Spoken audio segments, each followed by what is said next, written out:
Hello everyone, welcome to class. आज की class में हम लोग डिस्कस करेंगे यूजीसी नेट एग्जामिनेशंस में जो आपकी 10 इम्पॉर्टेंट यूनिट्स है पेपर वन की। उसमें इस बार जो आपके रेगुलर क्वेश्चंस आया करते थे या रेगुलर टॉपिक जो यूजुअली आया करते थे वो इस बार हुए हैं काफ़ी चेंज। और इसीलिए मैं सारी वो यूनिट्स जिसमें ज़्यादा से ज़्यादा चेंजेस आ रहे हैं, क्वेश्चन पेपर्स आपके जो एनालिसिस होंगे, उन सभी के बारे में डिस्कशन यहाँ पर इस चैनल पर होगा। फिलहाल मैं एक-एक यूनिट करके आपको कुछ नए पैटर्न और कुछ अपडेटेड सिलेबस के बारे में बता रही हूँ, जो इस यूनिट से रिलेट करता है। इसमें से जो यूनिट है आपकी आईसीटी एंड टेक्नोलॉजी, सबसे पहले मैं उस पर डिस्कस करना चाहूँगी।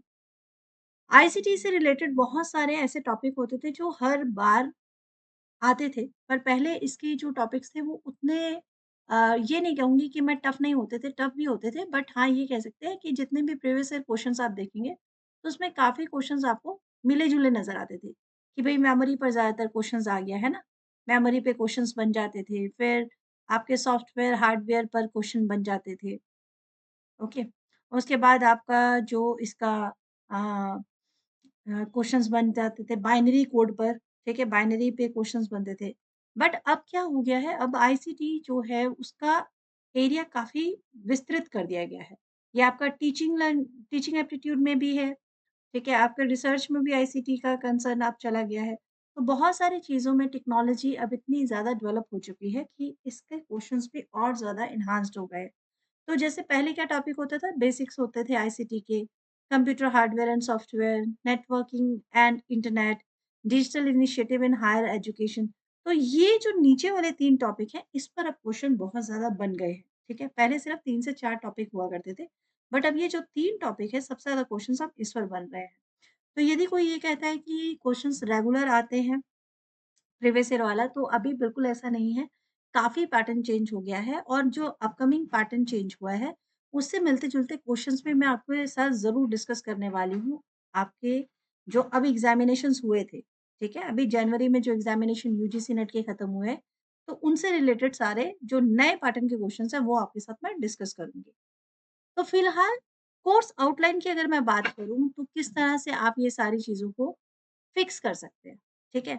सो how we will cover these skills. सबसे पहले first skill, second skill, third skill, 3 तरीके से आपको इस कोर्स आउटलाइन को समझना होगा।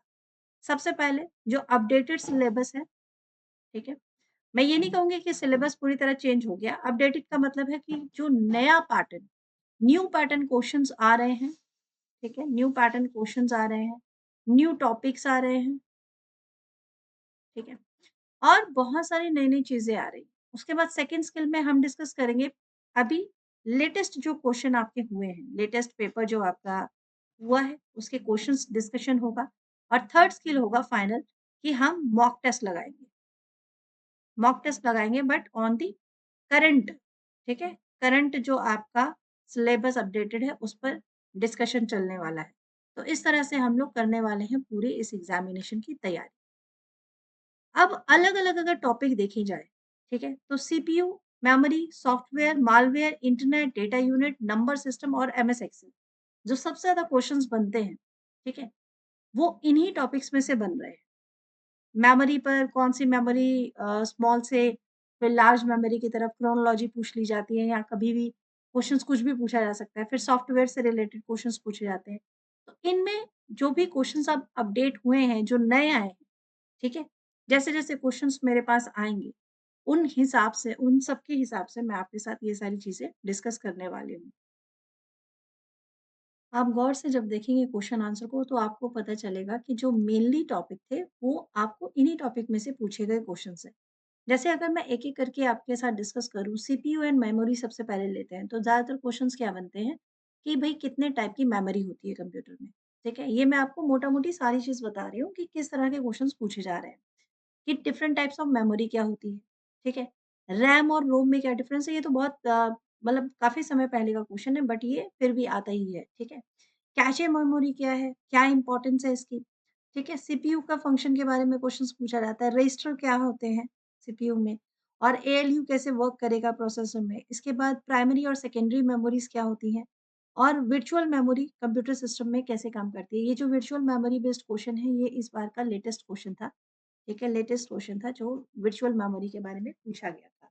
तो इस तरह के टॉपिक आपके पास आते हैं। नेक्स्ट आपका आता है सिस्टम और सॉफ्टवेयर। सॉफ्टवेयर में आप डिस्कस करेंगे कि कितने तरह के सॉफ्टवेयर हैं, उनके एप्लीकेशन सिस्टम सॉफ्टवेयर और उसके एग्ज़ाम्पल भी बताने हैं। जैसे कि आपसे पूछा जा सकता है, जैसे इस बार क्वेश्चन पूछा गया था कि आपका जो एंड्रॉयड सिस्टम है, वो कौन-सी कंपनी ने बनाया है? ठीक है? ये अभी हाल ही का क्वेश्चन था। तो इस तरह के क्वेश्चन्स आपके आ रहे हैं। अनप्रेडिक्टेबल कह लीजिए कि कहीं से भी क्वेश्चन्स आ सकता है कह लीजिए, फिर भी अगर आप ये पॉइंट्स ध्यान में रखते, ज़हन पे रखते, तो जब आपके सामने कुछ ऐसे इन चीज़ों से जुड़े हुए क्वेश्चन्स आते हैं, तो आप उनकी तैयारी करने के लिए रेडी होते हैं।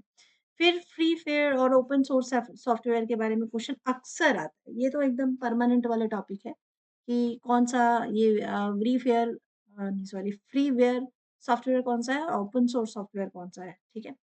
पर्पस क्या है ऑपरेटिंग सिस्टम का? ओएस के बारे में क्वेश्चंस भी काफ़ी टाइम पीरियड से आते हैं। कौन-सा ओएस सिस्टम अभी चल रहा है?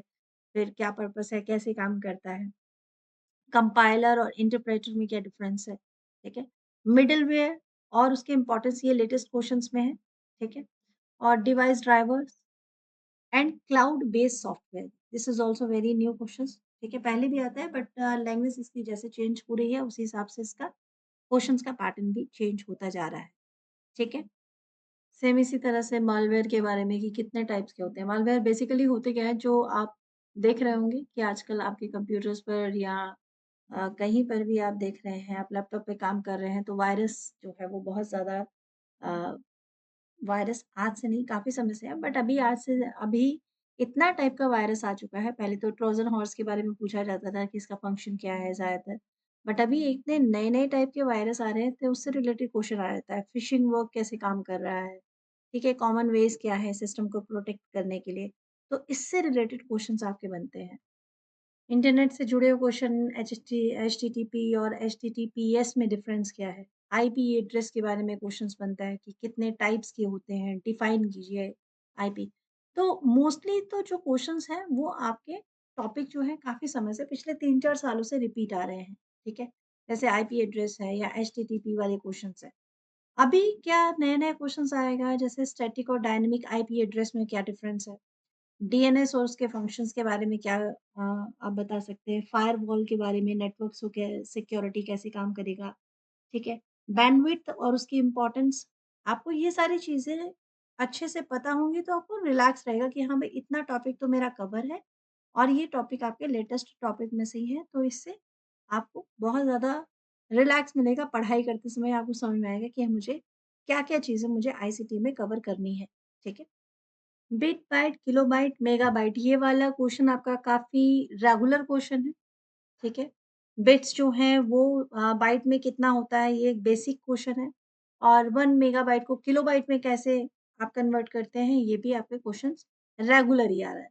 अब ये जो टेराबाइट और पीबी है, ठीक है? आप जानते हैं कि बिट से स्टार्ट होकर काफ़ी लॉन्ग आपको पूछा जा रहा है। गीगाबाइट तक गया, उसके बाद टीबी तक गया है, अब और भी आगे बढ़ेगा। तो हो सकता है कि इससे आगे बियॉन्ड वाले कुछ क्वेश्चन्स हम लोगों को डिस्कस करने होंगे, ठीक है? डेटा कंप्रेशन का स्टोरेज में क्या सिग्निफिकेंस है? इस तरह से भी क्वेश्चन्स पूछे जा रहे हैं। And this is the basic जो कह सकते हैं कि काफ़ी टाइम पीरियड से रेगुलर आने वाला क्वेश्चन, बाइनरी वाला। कि कन्वर्ट करो, ठीक है?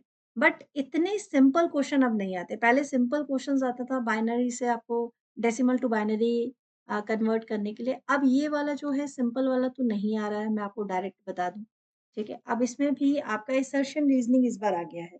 वो क्वेश्चन भी मैं आपके साथ शेयर करूँगी, आप भी हैरान होंगे और डिफरेंस पूछा जा रहा है बाइनरी और ऑक्टल सिस्टम में, ये आपको पता होना चाहिए और हेक्साडेसिमल नंबर सिस्टम जो है उसका बेस और बाइनरी कोडेड डेसिमल जो है कंप्यूटिंग में कैसे यूज़ होगी, ये सारी जो कॉमन चीज़ें हैं लेकिन बेसिक होते हुए भी इम्पोर्टेंट, ठीक है? बेसिक होते हुए भी ये सारी बातें इम्पोर्टेंट है हमारे डिस्कशन के लिए, जिसको जानना बहुत ज़रूरी है। अच्छा इस टॉपिक को नहीं छोड़ा जा सकता कि हाँ, अब एमएस एक्सेल से भी क्वेश्चन्स बन के आ रहे हैं, ठीक है? एमएस एक्सेल से भी। बट इसके लिए आप चिंता मत कीजिए, हो सकता है कि बहुत सारे स्टूडेंट्स के घर पर कंप्यूटर ना हो, ये पॉसिबिलिटी है। तो आप इसके लिए कोई टेंशन मत लीजिए, जब हम पीवाईक्यू डिस्कस करेंगे और जब हम मॉक टेस्ट लगाएँगे, तो मैं आपको इससे जुड़े हुए क्वेश्चंस जो हैं यहीं पे स्क्रीन पे ही बता दूँगी। इसके लिए आपको कोई परेशान होने की ज़रूरत नहीं है क्योंकि अब रीस्टार्ट हो गया है, जून के लिए तैयारी चल रही है पूरे ज़ोर-शोर से, तो इसमें हम लोग सारी चीज़ें कवर कर लेंगे। तो यदि आपको ये सारे पॉइंट रेडी रहते हैं, तैयार हैं आपके, ठीक है? इसमें से आपकी अगर इन पॉइंट्स पर आपने पकड़ बना ली है और आप पढ़ रहे हैं इन बारे में, तो आईसीटी आप काफ़ी हद तक कवर कर लेंगे। चलिए कुछ क्वेश्चंस देखते हैं, जो आपके इस साल के पेपर्स में से लिए गए हैं। तो आपके इस बार के आए हुए क्वेश्चन में से एक ये क्वेश्चन भी है। Aman install a web camera in the waiting area of a clinic for security purpose and finds that 1 minute video takes up approximately 10 MB. अमन एक वेब कैमरा एक वेटिंग एरिया में लगाते हैं क्लिनिक में और सिक्योरिटी पर्पस से लगाते हैं और देखते हैं कि भाई 1 मिनट में 10 MB तक का जो डेटा है वो यूज हो गया है। Which of the following is the required storage capacity of a daily backup in 1 GB। तो पूछा गया है कि भाई अब अगर डेली बैकअप लेना है 1 GB का तो क्या कैपेसिटी होनी चाहिए, ठीक है? 123 जीबी, 156 जीबी, 141 जीबी या फिर 134 जीबी। अब ये न्यूमेरिक बेस्ड क्वेश्चन है और इसको बिल्कुल आसानी से आपको करना है जैसे कि आप क्लास 6 में कर रहे हो। सिंपल पूछा है 1 मिनट में वीडियो बनाया तो 10 एमबी लग गया। तो यदि डेली स्टोरेज चाहिए, डेली की बात हो गई है यानी 1 दिन में जितने टाइम की बात हो गई है। अगर 1 दिन में 24 घंटे की बात है, तो 24 घंटे में कितने एमबी लग जाएँगे? तो पहले हम मिनट्स में कन्वर्ट करके एमबी ही देख लेते हैं, ठीक है? तो अगर 1 मिनट में 10 एमबी लग रहा है, तो 60 मिनट में कितना एमबी लगेगा? सिंपल न्यूमेरिक है, इसको बिल्कुल सिंपल तरीके से ही आप कर सकते हैं। यदि 1 मिनट में 1 मिनट में 10 एमबी लग गया, ठीक है? चलिए मान लिया, तो फिर 60 मिनट 60 मिनट में कितना एमबी लगा? 10 इंटू 60 किया तो 600 एमबी 600 एमबी और 1 डे में कितना आवर्स होता है? 24 आवर्स होता है। तो 24 आवर्स अब मुझे बताइए कि 24 घंटे में टोटल मिनट कितने हुए? तो जितने मिनट हुए, उसका आप उसी हिसाब से इसका आंसर निकाल लोगे, सिंपल। 600 से अगर मैं मल्टीप्लाई करूँगी 24 को, तो जो भी मेरा आंसर निकल रहा है, जो आपका आंसर निकल रहा है, वो आप चेक कर लीजिए। उसको मुझे क्या करना होगा, मुझे उसे डिवाइड करना होगा जीबी में कन्वर्ट करने के लिए 1024 गीगाबाइट से। तो इसका आंसर मैं अभी नहीं बता रही हूँ, पहले आप पर छोड़ रही हूँ। आप मुझे बताइए इसका आंसर क्या होगा? मैं कुछ सेकंड आपको दे रही हूँ, आप फटाफट से मुझे बता सकते हैं इसका आंसर क्या हो सकता है? आपको क्लियर हो गया है ना? अब तो मैंने सारा ही आपके सामने दे दिया। भई आप सिंपल करेंगे, आप 600 मल्टीप्लाई 24 बाय ठीक है? 1024 जीबी करेंगे क्योंकि मुझे एमबी को कन्वर्ट करना है जीबी में, ठीक है? गीगाबाइट में ही आंसर करना है ना?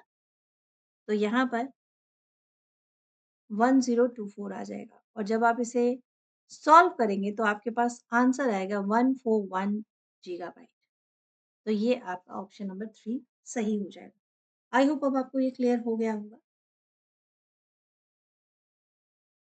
एप्लीकेशन सॉफ्टवेयर पे क्वेश्चन काफ़ी बार बनता है और ऑपरेटिंग सिस्टम और एप्लीकेशन सिस्टम दोनों अलग-अलग हैं। इस बात को ध्यान से समझेंगे। दोनों कहीं न कहीं एक-दूसरे से कनेक्ट अगर कर भी जाएँ लेकिन फिर भी अलग है। यदि एप्लीकेशन सॉफ्टवेयर की बात की जाए तो ये एक ऐसा सॉफ्टवेयर है जो किसी पर्टिकुलर काम करने को के लिए यूज़ किया गया है, ठीक है? जबकि ऑपरेटिंग सिस्टम जो है वो कंप्यूटर के हार्डवेयर और सॉफ्टवेयर दोनों को ही मैनेज करते हैं, तभी सभी प्रोग्राम चल सकते हैं। सिंपल अगर मैं शब्दों में आपको बताऊँ। ऑपरेटिंग सिस्टम में आप बहुत सारे नाम ले सकते हैं। विंडोज़ आपका ऑपरेटिंग सिस्टम है, लाइनक्स आपका, एंड्रॉयड भी एक ऑपरेटिंग सिस्टम है, ठीक है? और यहाँ पूछा गया है कि इनमें से कौन-सा एग्ज़ाम्पल है जो एप्लीकेशन सॉफ्टवेयर है। तो सबसे पहले तो एप्पल आईओएस जो है, ये आपका ऑपरेटिंग सिस्टम है, ना कि ये आपका एप्लीकेशन सॉफ्टवेयर है। तो पहले ई को तो आप एकदम हटा दीजिए। अब बाकी के जैसे इंटरनेट एक्सप्लोरर है, मोज़िला फायरफॉक्स है, माइक्रोसॉफ्ट ऑफ़िस है, तो ये किसी काम को करने के लिए जैसे हम वीडियो चला सके, व फ़ाइल ओपन कर सके, कोई काम कर सके, कोई सर्च कर सके किसी चीज़ की, तो उसमें हम ब्राउज़र यूज़ करते हैं और वो ब्राउज़र का काम ही है कि वो हमें मदद करता है, ठीक है? तो ये internet explorer, Mozilla Firefox, Microsoft office और अपाचे ओपन ऑफ़िस, ये चारों ही एक तरह से यूज़ किए जा सकते हैं आपके एप्लीकेशन सॉफ्टवेयर के लिए। तो आपका सही आंसर हो जाएगा जहाँ पर ई नहीं होगा, ठीक है? ई को आप कट कर दीजिए, ई नहीं है आपका, ये आपका ऑपरेटिंग सिस्टम है, ओएस है। और बाकी का आपका इंटरनेट एक्सप्लोरर बिल्कुल मोज़िला फायरफॉक्स, माइक्रोसॉफ्ट ऑफ़िस और अपाचे ओपन ऑफ़िस ये चारों ही आपके एप्लीकेशन सॉफ्टवेयर हैं। ठीक है? ये बहुत इम्पोर्टेंट है इस बात को समझना कि एप्लीकेशन सॉफ्टवेयर और ऑपरेटिंग सिस्टम दोनों अलग-अलग हैं।